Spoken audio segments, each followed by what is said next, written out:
Welcome to Jethro's Garage. Today we're going to talk a little bit about tool organization. As a matter of fact, I'm going to do a few more videos on tool organization. I'll break it down into separate topics. So last week, week before, I got the tool hanger system, and it was two different types of things. One was like a pegboard you put on your wall and you had to screw it there, and it was a grid system. But the other one was a strip, and it had magnets on the back that you could stick to your toolbox or whatever. Well, today we're going to talk about that.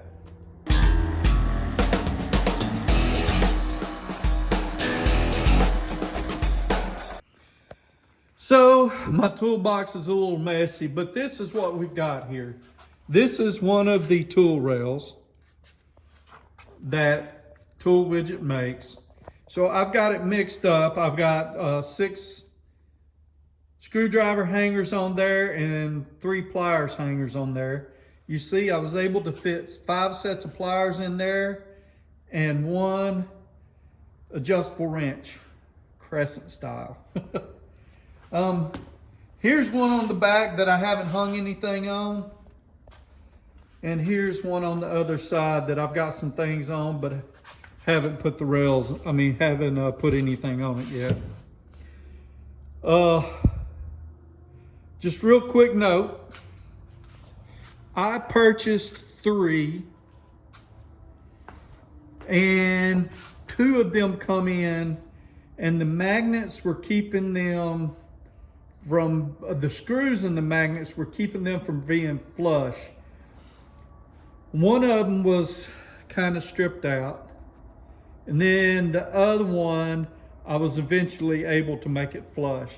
But I called Tool Widget and they made it right. So here's what they did for me. I'm not sure what they may do for you, but they sent me a whole nother rail, and they sent me 2 magnets. So what I did with that is I made sure the one rail was good, and they actually sent me the screwdriver rail. They come with, let's see, 1, 2, 3, 4, 5, 6, 7, 8, 9, 10, 11. 11 spots for screwdrivers. But anyway, so it come and it was in good shape. Had strong magnets on it, wasn't falling. I took the extra 2 magnets that they sent me, and I added them to the other 2 rails. And so now each of those has 3. Now, with that being said, I'm going to show you a little something. This is actually one that I've made work. So I've cut removed some so some of the rubber so the screw would sit flush. Same here. Made sure the screw would sit flush.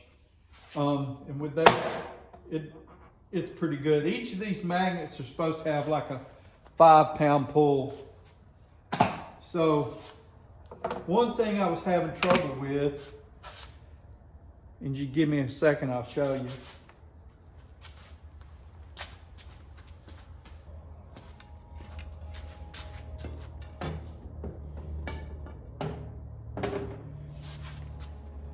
So I was trying to put it through its paces and see what it would hold. And when I put that on it, it would fall down. Well, there was also other stuff that it wouldn't hold. And you know, I felt that maybe it should have, but it didn't. Let's see.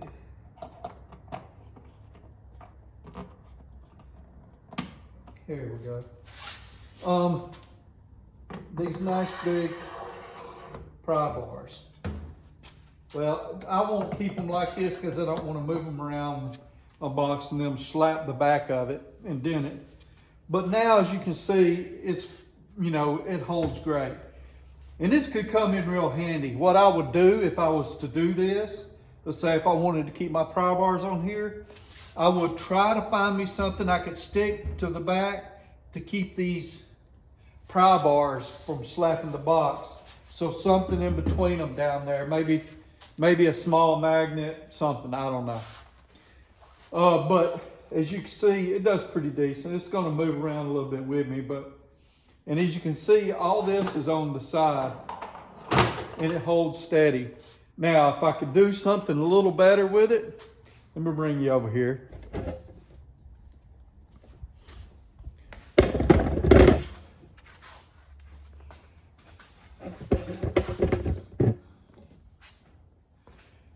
So if you'll see how this one is, I would like to be able to turn it the other way.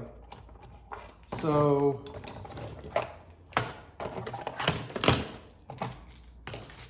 and it's not Tool Widget's fault, it's my box's fault. See, that was on there. So see where the magnets are at?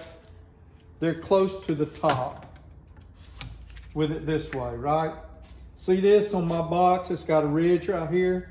Well, if I turn this over, which is how I would like to do it, this ridge keeps those magnets from, coming into full contact. And it just won't hold as much weight. Now, it doesn't matter for these quite as bad, but what I want to turn it over for is for the screwdrivers. See how they won't flop as much with it turned the other way? So that would be nice, but what can you do? But it's the toolbox's fault, and I can't put it down any further because it won't fit in between here.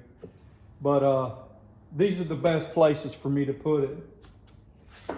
Another thing I want to show you is my tool cart here. You see I've stuck one to the side of it, so when I'm using this tool cart, I can hang tools off of it, have a little bit more room in it. As you see now, it's full of parts, but hey. But see, this ain't the only metal thing I got that I could use it on.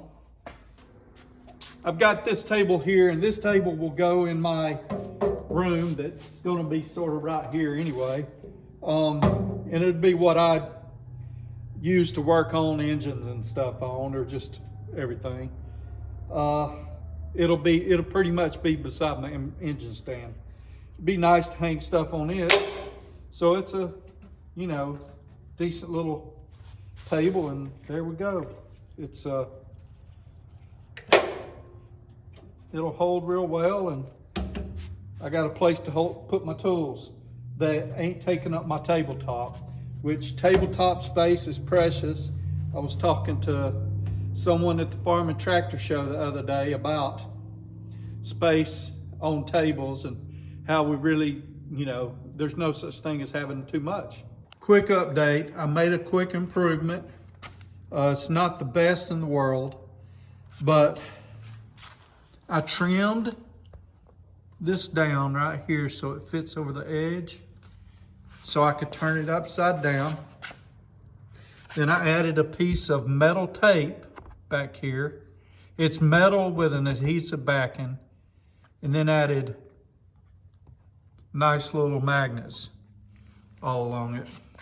Now everything sort of stays in place. I like that a whole lot better. This is the only one that really don't, but all the others do. I don't like how that doesn't fit down there all that well, but I like that a whole lot better. I will put a link to that metal tape and the magnets that I used down below. I got them from Amazon quite a while back to do some tips and tricks on tool storage, so here you go. I appreciate y'all watching these videos. Thank you for everything. And take care. I'll see y'all again later.